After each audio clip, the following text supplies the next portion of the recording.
नमस्कार दोस्तों, मैं हाजिर हूं झारखंड के प्रमुख समाचार पत्र हिंदुस्तान, प्रभात खबर, दैनिक जागरण और दैनिक भास्कर में छपी आज की चुनिंदा बड़ी खबरों के साथ। जानिए राज्य से जुड़ी तमाम बड़ी खबरें जो आपके लिए जानना जरूरी है। झारखंड से एक बड़ी खबर सामने आई है। झारखंड में अब हुक्का बार और तंबाकू उत्पादों के सार्वजनिक सेवन पर पूर्ण रूप से प्रतिबंध लग गया है।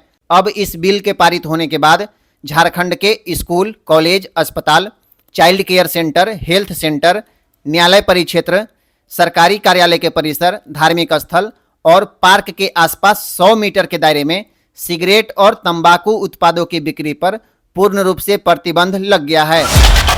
केंद्रीय कैबिनेट ने बरकाकाना कोडरमा डबल ट्रैक को मंजूरी दे दी है। 133 किलोमीटर तक रेल पटरी का दोहरीकरण होना है। इस दोहरीकरण में 3063 करोड़ रुपए खर्च किए जाएंगे। केंद्र सरकार ने बरकाकाना कोडरमा रेलखंड के दोहरीकरण को मंजूरी दे दी है। अभी 16 रेलवे स्टेशन को यह लाइन वर्तमान में जोड़ती है और 15 लाख की आबादी को इस डबलिंग होने से सीधा फायदा होगा। चलिए बढ़ते हैं अगली खबर की ओर। तत्काल टिकट बुकिंग से पहले अब आधार वेरिफिकेशन जरूरी हो गया है। रेलवे ने अपने नियम में बड़ा बदलाव किया है।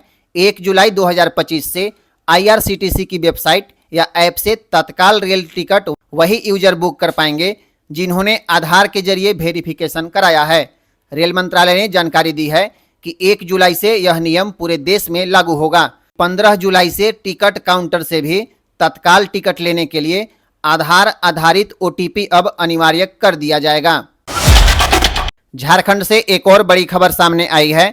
झारखंड शिक्षक पात्रता परीक्षा यानी जेटेट के भाषा निर्धारण में जो गलती हुई है उसमें वित्त मंत्री राधाकृष्ण किशोर ने मुख्यमंत्री हेमंत सोरेन को पत्र लिखा है और इस पत्र में उन्होंने पलामू के लिए भोजपुरी भाषा को शामिल करने की मांग की है। जेटेट में जनजातीय और क्षेत्रीय भाषा के जिलावार निर्धारण पर उन्होंने सवाल उठाया है। उन्होंने कहा है कि पलामू और गढ़वा के लिए तय की गई भाषा विवेकपूर्ण नहीं है। झारखंड के लिए एक और बड़ी खबर है। प्रभात खबर ने प्रकाशित किया है इस खबर को। अब पूरे राज्य में जो है बिजली चोरी के खिलाफ अभियान चलाएगा झारखंड बिजली वितरण निगम लिमिटेड। पुलिस मुख्यालय से झारखंड बिजली वितरण निगम लिमिटेड के जो MD हैं अविनाश कुमार, उन्होंने पुलिस मुख्यालय को पत्र लिखा है और सभी जिलों के लिए फोर्स की मांग की है।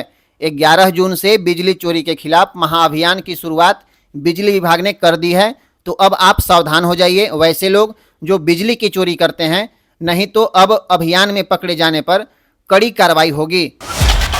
झारखंड में शराब घोटाला को लेकर एक और बड़ी खबर सामने आई है। IS विनय चौबे के करीबी कारोबारी विनय सिंह के खिलाफ गिरफ्तारी वारंट जारी हुआ है। 2 नोटिस के बाद भी वे हाजिर नहीं हुए थे। आपको पता है झारखंड के बहुचर्चित शराब घोटाले में पिछले दिनों भ्रष्टाचार निरोधक ब्यूरो यानी ACB ने अपनी जांच को और तेज कर दिया है। रांची के DC मंजूनाथ भजंत्री ने जमीन विवाद के मामलों की संख्या बढ़ने के मामले में एक विधि सलाहकार नियुक्त करने की मांग की है। आपको बता दें, रांची में हर एक महीने 100 से अधिक जमीन के मामले आ रहे हैं। नियमित या आउटसोर्स पर DC ने विधि सलाहकार नियुक्त करने के लिए विभाग को पत्र लिखा है। DC का कहना है कि इतना अधिक जमीन के मामले आ रहे हैं जिसके चलते उसका निष्पादन करने में काफ़ी समस्या हो रही है। झारखंड के सबसे बड़े अस्पताल की स्थिति दिन ब दिन सुधरने की बजाय बिगड़ रही है। बात हम कर रहे हैं राजधानी रांची में रिम्स अस्पताल की। वहां पर इमरजेंसी में पहुंचे मरीजों को तुरंत इलाज मिलना चाहिए, लेकिन घंटों इंतजार करना पड़ रहा है। नतीजा ऐसा हुआ कि जमशेदपुर से रिम्स में रेफर किया गया एक बच्चा नवजात बिरहोर को सांस लेने में तकलीफ थी और 40 मिनट तक उसे बेड नहीं मिला, इससे उसकी मौत हो गई। हजारीबाग में शराब दुकानों से 4 करोड़ 89 लाख रुपए की हेरा फेरी का मामला सामने आया है। इस मामले में प्राथमिकी दर्ज हो गई है। विजन हॉस्पिटैलिटी प्राइवेट लिमिटेड को हजारीबाग में मिला था शराब बिक्री करने का जिम्मा और इस मामले में प्रवर्तन निदेशालय और भ्रष्टाचार निरोधक ब्यूरो की कार्रवाई लगातार जारी है और शराब घोटाले की परतें हजारीबाग में अब खुल रही है। मनरेगा से इस साल झारखंड में 7,347 ग्रामीण सड़कें बनेंगी। मनरेगा से वर्षों बाद सड़क का काम हो रहा है। प्रति किलोमीटर 7.5 लाख रुपए की लागत से सड़कों का निर्माण कराया जा रहा है। बोकारो में 29, चतरा में 93, देवघर में 564, धनबाद में 15, दुमका में 215, सबसे अधिक गढ़वा में 1932 सड़क निर्माण का लक्ष्य रखा गया है।